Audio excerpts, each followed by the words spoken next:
Hey, I'm Chris Donnelly, a builder by trade. Today I'm going to show you how to paint exterior weatherboards. To start, remove any loose paint and give it a light sand to get rid of any imperfections and fill any holes. I've come across some old enamel paint on these boards. I want to make sure my new paint will stick, so I'm popping to Resene to ask the experts.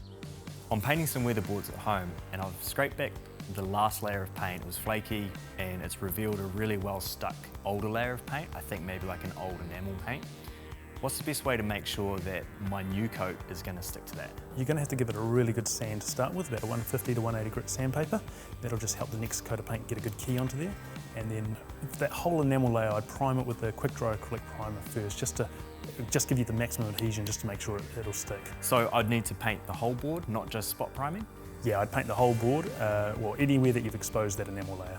How big an area are you looking to paint? It's about 2 square metres. In that case, you only need the smallest quantity. Spreads at 12 square metres a litre, so a little 500ml should do it. That's the one there.